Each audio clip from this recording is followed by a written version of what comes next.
નમસ્કાર, સુપ્રભાત વિદ્યાર્થી મિત્રો. આજની ઓનલાઈન ક્લાસની અંદર તમારા બધાનું ફરીથી સ્વાગત કરું છું. અને આપણે બધાએ કાવ્યના સંપ્રદાયોનો જે પરિચય મેળવી રહ્યા છે એની શૃંખલામાં આપણે 5 કાવ્યના સંપ્રદાયનો પરિચય છે એ મેળવી ચૂક્યા છીએ. હવે આપણો છેલ્લો અને એક સંપ્રદાય છે એ બાકી છે, એટલે કે ઔચિત્ય સંપ્રદાય. તો આપણે બધા જ એનો પરિચય મેળવીએ. તો ઔચિત્ય સંપ્રદાય છે એના સ્થાપક એટલે કે એના આચાર્ય ક્ષેમેન્દ્ર છે, એટલે કે એના કર્તા આચાર્ય ક્ષેમેન્દ્ર છે. અને તેમણે પોતાનો જે ગ્રંથ જે લખેલો છે ઔચિત્ય વિચાર ચર્ચા નામનો એનો ગ્રંથ છે, એમાં તેમણે ઔચિત્યને કાવ્યનો આત્મા તરીકેનો સ્વીકાર કર્યો છે. જેવી રીતે બીજા બધા સંપ્રદાયના વિદ્વાનોએ, બીજા બધા સંપ્રદાયના આચાર્યોએ પોતપોતાના સંપ્રદાયને કાવ્યના આત્મા તરીકેનો જે ગણાવ્યો હતો, કાવ્યના આત્મા તરીકેનો એનો ઉલ્લેખ કર્યો હતો, એવી જ રીતે આચાર્ય ક્ષેમેન્દ્ર છે એ પણ પોતાનું જે ઔચિત્ય સંપ્રદાય છે એની ગણતરી પણ કાવ્યના આત્મા તરીકે કરે છે. અને એનું જે લક્ષણ છે એ તમે બધા જોઈ શકો છો સ્ક્રીન ઉપર. ઔચિત્યમ રસસિદ્ધસ્ય સ્થિરમ કાવ્યસ્ય જીવિતમ. એટલે કે કાવ્યમાં જે ગુણ, અલંકાર, વસ્તુ, ધ્વનિ અને સર્વનું જે ઔચિત્ય જે છે એ આવશ્યક છે. એવી રીતે ક્ષેમેન્દ્ર લખે છે કે જેવી રીતે કાવ્યની અંદર જે વસ્તુ આપણે જોઈ આગળ, જેવી રીતે ગુણ, અલંકાર, બીજી બધી વસ્તુઓ, રસ અને ધ્વનિ, આ બધાનું શું છે તો કે એક ઔચિત્ય છે એ આવશ્યક છે. જેવી રીતે કંઠમાં મેખલા, નિતંબ પર કિંમતી હાર, હાથમાં નુપુર અને પગમાં કંકણ જે છે એ ધારણ કરવામાં આવે તો કેવું વિચિત્ર લાગે. એ જ રીતે કાવ્યમાં પણ અલંકાર વગેરે સુંદર હોવા છતાં ઔચિત્ય પુરસ્સર પ્રયોજાયો ના હોય તો એ પણ હાસ્યાસ્પદ બને છે. એટલે કે અહીંયા આપણને એક બીજી રીતે સમજાવે છે આચાર્ય ક્ષેમેન્દ્ર.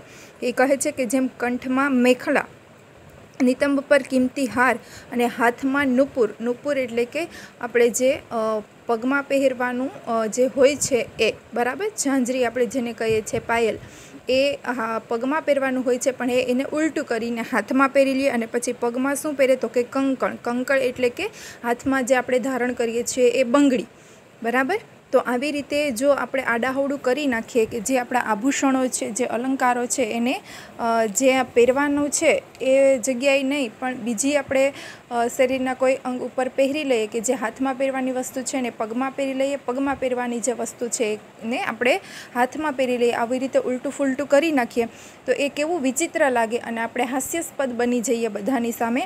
તો એવી જ રીતે આચાર્ય ક્ષેમેન્દ્ર સમજાવે છે કે તે જ રીતે કાવ્યમાં પણ અલંકાર છે, ગુણ છે, એ બધા સુંદર હોવા છતાં તે ઔચિત્ય પુરસ્સર પ્રયોજાય ના હોય. એટલે કે જેનું જ્યાં સ્થાન છે એ સ્થાને, ઔચિત્ય એટલે શું તો કે જેનું જ્યાં સ્થાન છે ત્યાં એ હોવા જરૂરી છે. જેવી રીતે નુપુર છે તો એનું સ્થાન પગમાં છે, કંકણ છે આપણે જે હાથમાં પહેરવાની બંગડીઓ છે તો એનું સ્થાન છે એ હાથમાં જ હોય, પછી આપણે એને પગમાં પહેરીએ તો એ આપણને શોભે નહીં. તો એવી જ રીતે ઔચિત્યનું પણ છે કે જેનું જ્યાં સ્થાન છે કાવ્યની અંદર ત્યાં જો તે ના હોય તો એ સારું દેખાતું નથી અને તે હાસ્યાસ્પદ બને છે.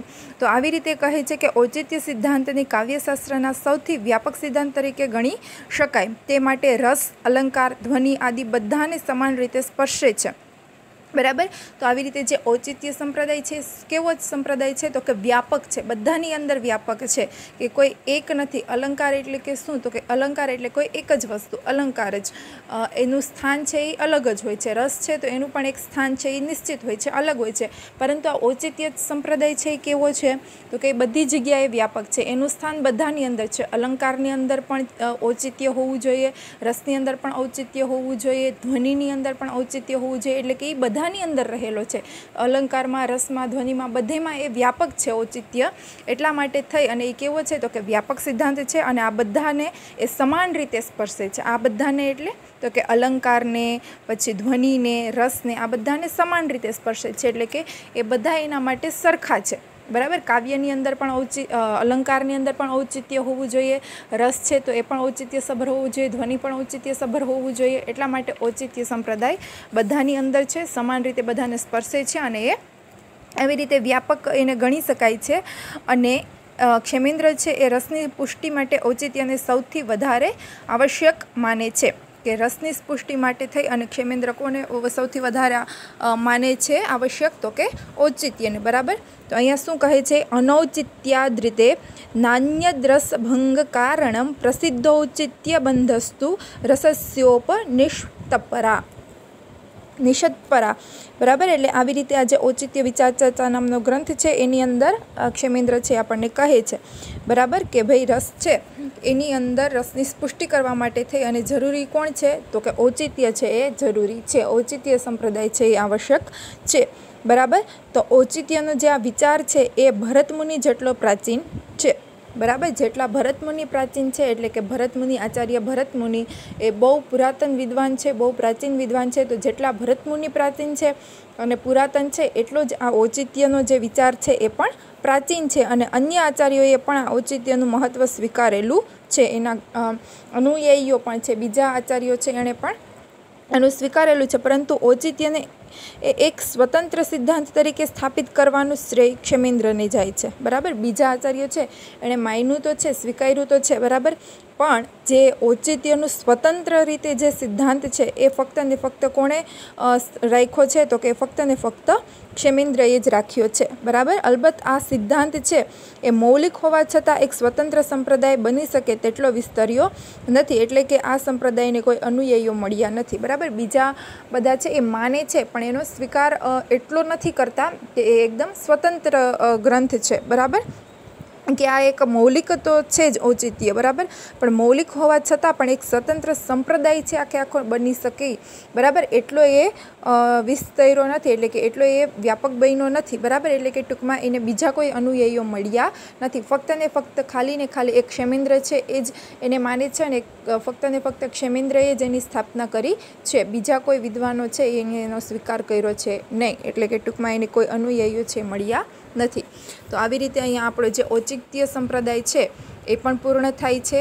તો આવી રીતે આમ આપણે કાવ્યના બધા જ, એટલે કે 6 સંપ્રદાય છે એની માહિતી છે એ આપણે બધા મેળવી ચૂક્યા છે. અહીંયા આપણા કાવ્યના સંપ્રદાય છે એ પૂર્ણ થાય છે. અને આની અંદર પણ જે મેં લક્ષણ બોલ્યા અને જે વિદ્વાનો વિશેની અહીંયા વચ્ચે ચર્ચા કરવામાં આવી એ બધું જ તમે બધા લોકો નોટ કરી લેશો. અને એ બધું છે એ તમે મૌલિક કંઠસ્થ યાદ કરવાનો પણ પ્રયત્ન કરશો. અને આપણા 6 સંપ્રદાયની માહિતી અહીંયા પૂરી થઈ છે. એટલે હવે આપણે કાવ્ય પ્રકાશ છે એના પ્રથમ ઉલ્લાસની તરફ ગતિ કરવાની છે. એટલે કે આપણે હવે આગળ કાવ્ય પ્રકાશ છે એનો પ્રથમ ઉલ્લાસ છે એ ભણવાનું પ્રારંભ કરીશું. તો હવે આપણે આવતા નેક્સ્ટ લેક્ચરની અંદર કાવ્ય પ્રકાશનો પ્રથમ ઉલ્લાસ છે એનું અધ્યયન શરૂ કરશું. તો આ જે સંપ્રદાયો છે એ બધા જ તમે સારી રીતે નોટ કરી લેશો. એનું લક્ષણ, કોના કોણ આચાર્ય છે, એને કેટલા અનુયાયીઓ મળ્યા છે, કોને અનુયાયીઓ નથી મળ્યા, આ બધી જ માહિતી છે તમે બધા નોટ કરી લેશો. અને આપણે જે આગળ મમ્મટાચાર્યનો જીવન અને એના સમય વિશેનું જે કાંઈ પણ માહિતી મેળવી છે એ પણ, અને કાવ્ય પ્રકાશની જે માહિતી મેળવી છે એ પણ, હવે આપણે આગળ કાવ્ય પ્રકાશનું અધ્યયન છે એ શરૂ કરીશું. તો એના પ્રથમ ઉલ્લાસના વિશિષ્ટ અધ્યયનની સાથે આપણે બધા જ આવતા નેક્સ્ટ લેક્ચરની અંદર મળીએ. ત્યાં સુધી તમે બધા જ આનો અભ્યાસ કરતા રહેશો, ઘરે રહેશો અને સુરક્ષિત રહો. નમસ્કાર. સુપ્રભાતમ.